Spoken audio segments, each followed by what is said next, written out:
Kan dalam film saya nonton, saya masih kecil dulu, Sunan Kalijaga bagaimana jadi wali, dia pergi ke pinggir kali, kemudian dia bertapa kan? Bertapa sampai badannya penuh dengan lumut, dia tidak sholat, tidak makan, kemudian dia tiba-tiba jadi apa? Wali. Kalau begitu cara jadi wali, itu wali setan. Kalau begitu caranya, tidak sholat, ya. Itu wali setan.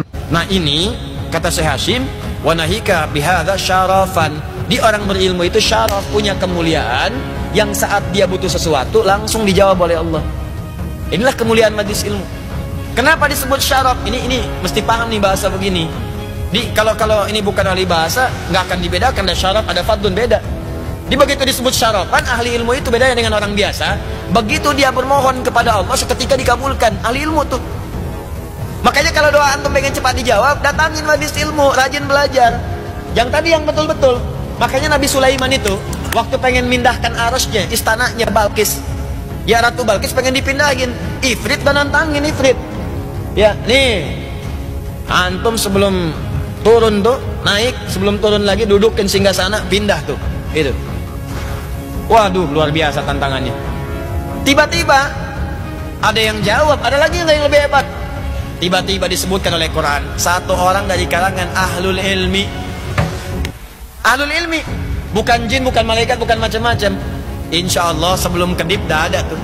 Ifrit aja sebelum duduk bangkit baru ada. Itu kan cepat banget tuh mindahin sesuatu. Bisa nggak mindahin Kubah Al-Azhar? Ya, misal ke galaksi. Oh bisa, Ustadz tinggal bangun aja, begitu bangun pindah Kubah. Masya Allah. Udah nantangin Ifrit tuh, tiba-tiba ada jawaban dari ahlul ilmu. Dengan izin Allah, kata ahlul ilmi, dengan izin Allah sebelum kedip dah pindah. Bengong Ifrit, bengong.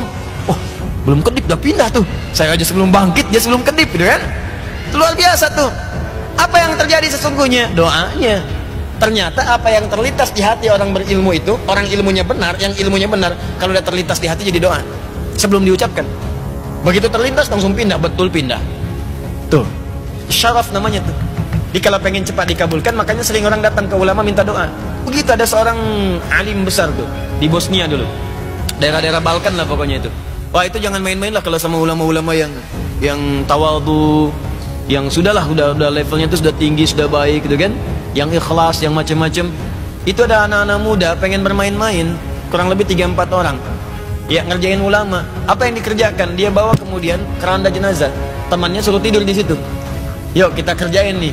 Katanya ulama hebat, kita bisa tipu dia. Mau main-main. Begitu sudah datang di tempat itu dia sampaikan, ya Syekh Fulan, namanya Syekh Yazo, ya. Ya, begitu datang ke situ, coba katanya ini ada yang meninggal, bisa nggak saya sholatin gitu ya kan? Mereka udah nahan tawa-tawa. Tapi ini ustadzan aja nih ulamanya, alimnya ustadzan.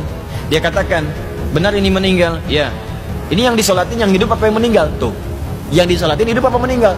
Mereka jawab, tidak ada orang hidup disolatin saya katanya, yang ada orang meninggal. Sampai 3 kali nanya, 3 kali.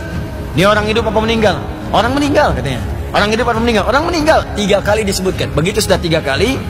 Tanya lagi sayanya, ini orangnya baik apa enggak? Ini baik, orangnya bagus, baik. Ya kami bersaksi.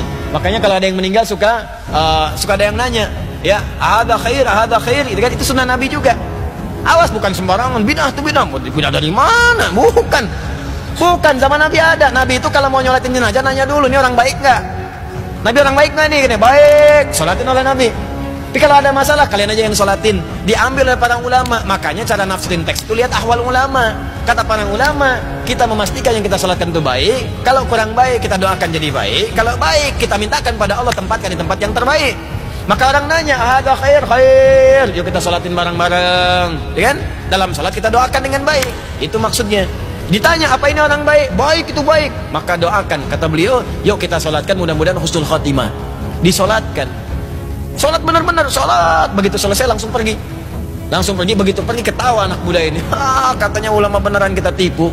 Katanya ulama beneran kita tipu juga. Kena deh kalau kata bahasa sekarang gitu kan. Ketawa mereka semua. Begitu ketawa dia panggil yang di keranda. Hei bangun, kita udah menang katanya. Bangun, gak ada jawaban. Bangun, gak ada jawaban. Begitu dibuka sudah kaku. Selesai, wafat dia. Kayak jangan main-main sama orang-orang seperti ini. Makanya sering ada kalimat daging ulama itu beracun. Hati-hati tuh, sekarang saya ingatkan ya kalimat ini karena sering ada orang bermain dengan ulama tuh, ngedit fotonya, dibuat begini, buat begitu, keluar aja kalimat tuh, udah tuh, ya, udah paling ringan meninggal mengenaskan, paling ringan tuh. paling ringan.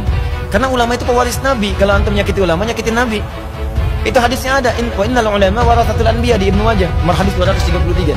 Wa innal ulama warathatul anbiya. Para ulama itu pewaris Nabi. Antum punya warisan, warisan antum diambil orang, marah antum kan? Antum punya warisan tanah antum, warisan bapak diambil orang, antum marah. Ya warisan Nabi diambil antum, dicela antum, ya Nabi marah lah.